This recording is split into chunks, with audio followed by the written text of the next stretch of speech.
এই মুহূর্তে যে বড় খবর রয়েছে, তৃণমূলকে সঙ্গে নিয়েই দার্জিলিং পুরসভা দখল নিল অনিত থাপা। এই মুহূর্তে যে বড় খবর, দার্জিলিং পুরসভায় ক্ষমতারে হামরা পার্টি। তৃণমূলকে সঙ্গে নিয়ে পুরসভার দখল নিল অনিত থাপা। হামরা পার্টিকে সরিয়ে দার্জিলিং পুরসভার দখল নিল ভারতীয় গোর্খা প্রজাতান্ত্রিক মোর্চার অনিত থাপার নেতৃত্বাধীন জোট। তৃণমূলকে সঙ্গে করে আস্থা ভোটে জয় ছিনিয়ে নিলেন তারা। সূত্রের খবর, বুধবারের আস্থা ভোটে অজয় এডওয়ার্ডের হামরা পার্টির কাউন্সিলররা অংশই নেয়নি। উপস্থিত ছিলেন না গোর্খা জনমুক্তি মোর্চার কাউন্সিলররাও। আস্থা ভোটে গোর্খা প্রজাতান্ত্রিক মোর্চার 14 জন কাউন্সিলর আর তৃণমূলের 2 জন কাউন্সিলর অংশ নেন। উল্লেখ্য, দার্জিলিং পৌরসভা 32 আসন বিশিষ্ট। স্বাভাবিকভাবেই 16 সংখ্যাগরিষ্ঠ হওয়ায় জয়ী হয়ে যায় বিজিএম ও তৃণমূল জোট। যদিও এই আস্থা ভোটের ফল মানছে না হামরা পার্টি। সূত্রের খবর, এই বিষয়টিকে চ্যালেঞ্জ করে সুপ্রিম কোর্টে যাচ্ছেন তারা। এদিকে জানা যাচ্ছে, সামনের সপ্তাহে কলকাতায় এসে মুখ্যমন্ত্রীর সঙ্গে সাক্ষাৎ করবেন অনিত থাপা। এই মুহূর্তে যে খবর রয়েছে, হামরা পার্টিকে সরিয়ে দার্জিলিং পৌরসভার দখল নিল ভারতীয় গোর্খা প্রজাতান্ত্রিক মোর্চার অনিত থাপার নেতৃত্বাধীন জোট। তৃণমূলকে সঙ্গে করে এই আস্থা ভোটে জয় ছিনিয়ে নিলেন তারা। সূত্রের খবর, বুধবারে আস্থা ভোটে অজয় এডওয়ার্ডের হামরা পার্টির কাউন্সিলররা অংশই নেয়নি।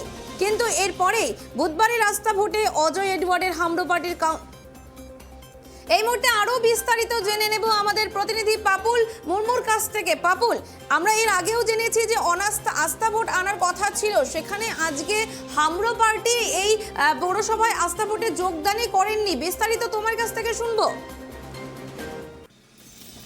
দেখো পাবিয়া, পৌরসভা নির্বাচন যে সময় হয়েছিল ঠিক সেই সময় কিন্তু দার্জিলিং পৌরসভা বরাবরই জিটিএর দখলেই থাকতো। কিন্তু এই বছরের নির্বাচনে, পৌরসভা নির্বাচনে এক ব্যতিক্রম দেখা গেছিল দার্জিলিং পৌরসভায়। যে সময় পশ্চিমবাংলার সমস্ত পৌরসভাতে তৃণমূলের দখলে চলে গিয়েছিল, কিন্তু দার্জিলিং পৌরসভা ব্যতিক্রম, যেটা অন্যান্য পার্টি অর্থাৎ স্থানীয় পার্টি অজয় এডওয়ার্ডের নেতৃত্বাধীন হামরা পার্টি দার্জিলিং পৌরসভা দখল করে নেয়। কিন্তু তার ঠিক কয়েক মাস পরেই দার্জিলিং পৌরসভা আজকে হাতছাড়া হলো হামরা পার্টি অর্থাৎ অজয় এডওয়ার্ডের নেতৃত্বাধীন হামরা পার্টি থেকে। সেই দার্জিলিং পৌরসভার দখল নিল তৃণমূলকে সঙ্গে নিয়ে গোর্খা প্রজাতান্ত্রিক মোর্চার অর্থাৎ অনিত থাপার নেতৃত্বাধীন যে জোট, সেই জোটেই তৃণমূলকে সঙ্গে নিয়ে ভোট গঠন করলো দার্জিলিং পৌরসভায়। এবং অনিত থাপা ইতিমধ্যেই জানিয়ে দিয়েছেন দার্জিলিং পৌরসভায় কাকে চেয়ারম্যান এবং কাকে পৌরপতি করা হবে সেই বিষয়ে তিনি আগামী সপ্তাহে কলকাতায় গিয়ে মুখ্যমন্ত্রীর সঙ্গে দেখা করবেন বলেও জানিয়েছেন। তবে তার থেকে বড় ব্যাপার পাপিয়া, তোমাকে বলে রাখি, দার্জিলিং পৌরসভায় পালা বদলের ঠিক কয়েক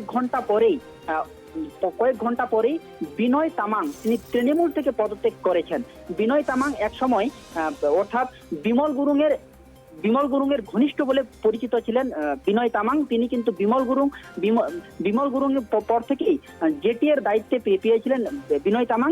তারপরেই কিন্তু অনিত থাপাকে দেওয়া হয়েছিল জিটি এর দায়িত্ব। অনিত থাপাকে দেওয়ার পরেই কিন্তু বিমল গুরুং এর যে তার যে প্রভাব, সেটা আস্তে আস্তে পাহাড়ে যে প্রভাবটা দেখা গিয়েছিল সেটা কিন্তু আস্তে আস্তে কমতে দেখা গিয়েছিল। ঠিক আজকে যখন পালাবদল হলো দার্জিলিং পৌরসভায়, তার কয়েক ঘন্টার মধ্যেই বিনয় তামাংয়ের এই যে পদত্যাগ কিন্তু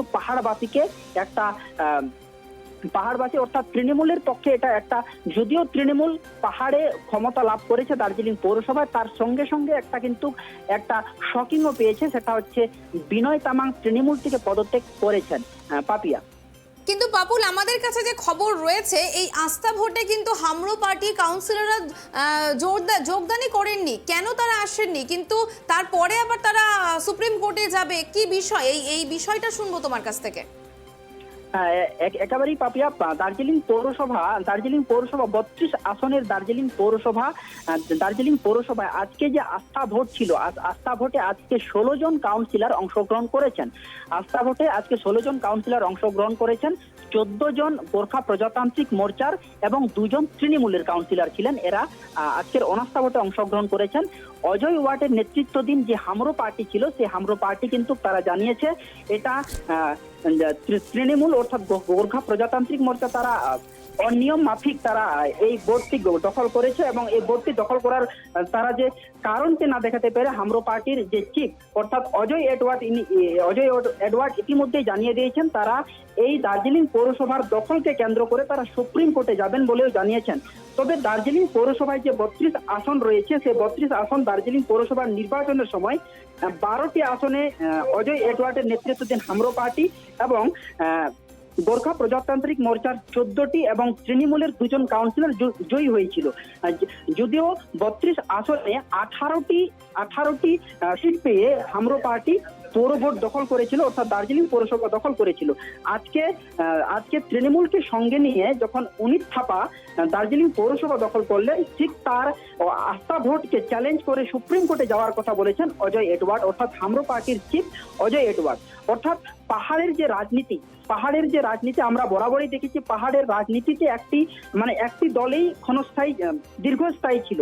যখন পালাবদল যখন পশ্চিমবাংলায় অন্যান্য অর্থাৎ সমতলের দিকে যখন পালাবদলের রংটা দেখেছিল ঠিক পালাবদলের রংটা শুরু হয়েছিল পাহাড়েও যে সময় উনিত থাপা কিংবা বিনয় তামাংরা তৃণমূলে গিয়েছিলেন সেই সময় তারা কিন্তু পাহাড়ে এই রং বদলের চিত্রটা দেখেছিলেন। আজকে সেই চিত্রটা আমরা 9 মাস আগে দেখেছিলাম, সেই 9 মাসের চিত্রটা আজকে ঠিক দার্জিলিং পৌরসভায় যে পালা বদল হলো সেই চিত্রটা স্পষ্ট হলো। তবে অজয় এডওয়ার্ডের নেতৃত্বাধীন যে হামরো পার্টি সেই হামরো পার্টি সুপ্রিম কোর্টে তার আস্থা ভোটকে চ্যালেঞ্জ জানিয়েছে। পাপিয়া, অনেক অনেক ধন্যবাদ পাপুল তোমাকে। তৃণমূলকে সঙ্গে নিয়েই পুরসভা দখল নিল অনিত থাপা। হামরো পার্টিকে সরিয়ে দার্জিলিং পৌরসভার দখল নিল ভারতীয় গোর্খা প্রজাতান্ত্রিক মোর্চার অনিত থাপার নেতৃত্বাধীন জোট। এই মুহূর্তে যে খবর রয়েছে দীর্ঘদিন পরে দার্জিলিং পৌরসভায় ক্ষমতায় হাত বদল হলো, তৃণমূলকে সঙ্গে নিয়ে পুরসভার দখল নিলেন অনিত থাপা। তবে আজকের যে বিষয় ঘটেছে সেই আস্থা ভোটে কিন্তু গোর্খা প্রজাতান্ত্রিক মোর্চার 14 জন কাউন্সিলর আর তৃণমূলের 2 জন কাউন্সিলর অংশ নেন। তাদের এই সংখ্যাগরিষ্ঠভাবেই তারা জয়ী হয়, কারণ এইখানে কিন্তু যে আস্থা ভোটের ফল হামরো পার্টি মানছে না, তারা এই আস্থা ভোটে যোগদান করেননি। তারা জানিয়েছেন যে এই বিষয়টিকে চ্যালেঞ্জ করে যাচ্ছেন সুপ্রিম কোর্টে। তবে আগামী ভবিষ্যৎ দার্জিলিং এর কি হবে তার থেকেও বড় কথা তৃণমূলকে সঙ্গে নিয়েই পুরসভার দখল কিন্তু অনিত থাপার। দীর্ঘদিন পরে দার্জিলিং এ হাত বদল ঘটলো।